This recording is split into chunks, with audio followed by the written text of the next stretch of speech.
La bourse de Paris flirte avec des plus hauts de près de 2 mois. Wall Street, quant à elle, s'engage sur de nouveaux sommets enthousiasmés par les bonnes publications d'entreprises, à l'image des baromètres de la santé de l'industrie américaine, UPS et General Electric. Facebook est en nette progression de plus d'1% après avoir dévoilé hier soir un bénéfice supérieur aux attentes et un programme de rachat d'actions qui pourrait atteindre 50 milliards de dollars.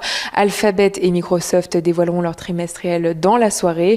Amazon et Apple suivront jeudi. Et puis il y a un autre facteur de soutien, l'amélioration surprise de la confiance du consommateur américain en octobre. L'indice établi par le Conference Board progresse à 113,8 points. Même tonalité en Europe où le relèvement par Reckitt Benckiser de sa prévision de chiffre d'affaires annuel dope le secteur des produits de grande consommation dont L'Oréal. Une bonne nouvelle qui, ajoutée à celle d'UBS, permet de relativiser certaines déceptions comme le chiffre d'affaires inférieur aux attentes d'Orange dont le titre recule fortement. À ce jour, le CAC est gagnant de 3,7% en octobre et il semble bien engagé pour signer sa plus forte progression mensuelle depuis mars, et ce après un regain de volatilité lié à la crise énergétique, aux tensions inflationnistes et au ralentissement de la croissance chinoise. Un focus sur les valeurs du jour. Michelin recule légèrement. Le pneumaticien confirme ses prévisions annuelles après la progression de ses ventes au troisième trimestre. Des ventes marquées par une production automobile mondiale perturbée du fait de la pénurie de semi-conducteurs. Le groupe abaisse sa prévision pour le marché des pneumatiques cette année, tout en maintenant ses objectifs financiers.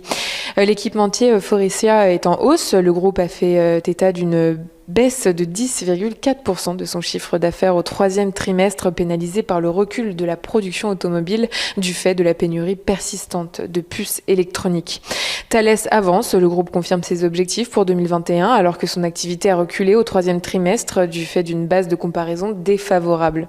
Safran, Airbus, Air France KLM et ADP rebondissent, encouragés par la reprise à compter du 8 novembre des vols vers les États-Unis pour les voyageurs vaccinés. Et puis un record pour Interparfums qui progresse de près de 10%. Le groupe pèse désormais plus de 4 milliards en bourse. Le parfumeur a de nouveau relevé ses prévisions annuelles après un troisième trimestre meilleur que prévu. Et ce, malgré les difficultés d'approvisionnement. Au seul troisième trimestre, le chiffre d'affaires total du groupe s'est établi à 174,8 millions, en croissance de 57% sur un an et de 35% par rapport à l'été 2019. Demain, Schneider Electric et Unibail-Rodamco-Westfield présenteront leur trimestriel. Ce sera au tour aux États-Unis de Boeing, Coca-Cola et McDonald's.